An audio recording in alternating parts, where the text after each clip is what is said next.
What's up, guys? My name is Matthew Thomas. This is an update to the video I posted a few days ago about the adequate robot. This is last video. I would say the robot was about 25% complete in CAD. This time I think I upped it to about 60% complete. So I'm still getting there. My hope is by the 1 week from now, it'll be 100% complete. So this video is basically made to showcase what we are going to be doing in the next two practices. Okay, so here's the current state of the robot. I did a lot of changes with, I made the elevator actually go up and down. Um, I did a lot of calculations and stuff like that. I also made everything look beautiful, I think. So yeah, I'll just get right into it. This time I'm going to be making one video instead of two because I'm lazy, to be honest. Okay, so here's the actual carriage arm thing. Um, on either side, I put what I call axle supporters. So these are 3D printed parts going in a tube stock that is going to help support the half-inch hex axle because it has the whole weight of the arm on it. So hopefully those will prevent the axle from bending because that was one of my main concerns. Um, so this is basically all the linear motion stuff is the same, but now it's all powered. So on the blue or the green side is powered down and the red side is powered up. So to extend, the red side pulls and to retract, the green side pulls. So I'll just go through that. So for the green side, rope starts right here. This is just going to be a bolt. Um, yeah, the rope basically just ties right here. It doesn't really matter that much. And then that goes from there to these 3D printed pieces in, so it goes onto this pulley right here and goes out right here. This is in two separate pieces. Um, this is the first 3D printed piece, but since you have to get the bearing in, it has to be in two pieces. Okay, so then it goes out that one, and then it goes to this right here. It goes in that, out that one, and then to this spool right here. Now, both the spools are powered by red line running a 12th tooth gear to a 40 tooth or to an 80 tooth gear. This is 32 DP gears, so they're a little bit more, they're a little bit smaller and lightweight. So, whoops, that basically allows these to turn. The same exact thing happens on the other side for going down. So then on the red side for going up, the rope starts. It's gonna be somewhere back here, right in the middle. I haven't put in the hole yet because I don't know exactly where I want it, but it's gonna start right about there. Go through this one, go out this one, and then it's gonna go to this one. You see that there is a wider opening because the angle it's going like that. So it's going to go to that one, then out to that one, and then finally to this one. So how this is basically going to work as one of them is spooling in. So these are the spools that the rope goes on. As one of them is spooling in, the other one is going to be spooling outward.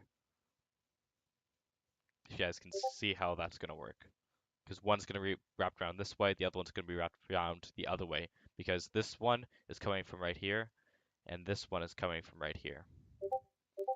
That exact same thing is mirrored on the other side.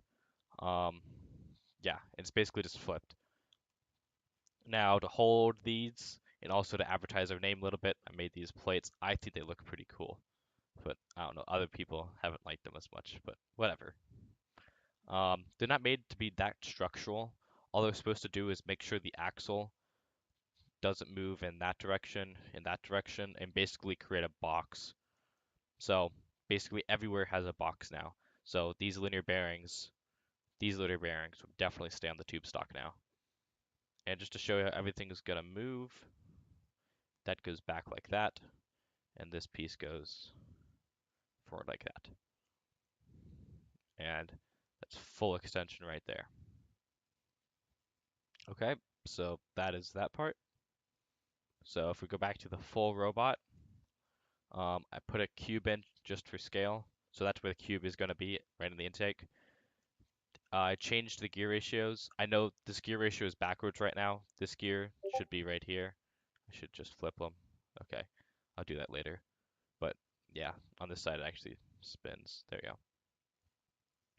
So that's a 775, 100 to 1, and then this is a 70 tooth to an 18 tooth, and there's two of them. So hopefully this can be strong enough to do this. If it's not strong enough, I'm gonna change this to a sim motor, keep the same gear ratio, maybe have only 110 to 1 or something like that if it's a sim. Whoops, that's not supposed to happen. Okay, so for cable management, that's what my next big thing is. What I'm currently thinking is that the intake, the cable is going to run through, these go through right there, into this tube, all the way down to here. And then this tube is going to have a hole sticking up with it's just going to be the whole bundle of wires with something over it, like a little plastic piece so they don't get crumpled up.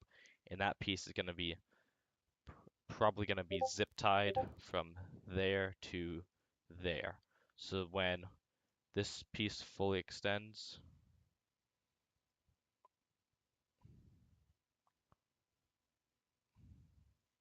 you see, okay, so that distance from there to there is the same as when it's fully retracted. Oh, there we go. I think that will work for cable management on this. I'm not entirely sure. I have some other ideas too, but that's currently. And then after it runs from here, it's gonna go with these wires to the side right here, and then those are gonna go down to electronics everything. I put on bumpers. Um, the wheels are still gonna be Omni wheels. Just the Omni wheels take up like 700 bodies per, which it does times 4. That's a lot of calculations my computer has to make, so that just approximates it. Okay, so this is the robot on a field. Some of the parts are currently not on the robot, but don't worry about that. So this is how it would look like to be scoring in the switch. You could also have this thing extended to score on the switch, something like that. If you wanted to score on the scale, the CAD model is kind of big, so it takes a while to move it. Okay. And then you would angle this thing up, something like around like that, and then extend this up. Boom. And you could score on the scale. And yeah, it's two stage, so you get plenty of space to score on the scale, and you can hang really easily. Hopefully you can hang easily. Um, so yep, I think that's it for this. Oh wait, I have a few pictures of my current progress. So real quick, which color do you guys like better for 3D printing? The dark blue or the light blue? Is what they look like in actual pieces. I like the dark blue better. I think it matches their team colors more. Okay, so this is what I currently have 3D printed. These are the pulley, I guess these are the pulley holders, the V-bearing holder things. These are the tops. Um, yeah, so this is what I currently have 3D printed. I got about a quarter of everything done. And yep, so on Tuesday, I'm gonna have a full sheet of 4 foot by 4 foot sheet metal, and we're gonna plasma cut the whole thing because I need a lot of plasma cut parts like this piece and like this piece and like these pieces. I might do a little bit more pocketing to make it a little bit lighter. We're also gonna be we have to continue working on the intake, and I'm gonna start seeing CNC the pieces of tube stock for the drive base and these uprights here. Okay, that's basically it. If you have any questions, please comment below. I don't bite. And thank you for watching. Bye.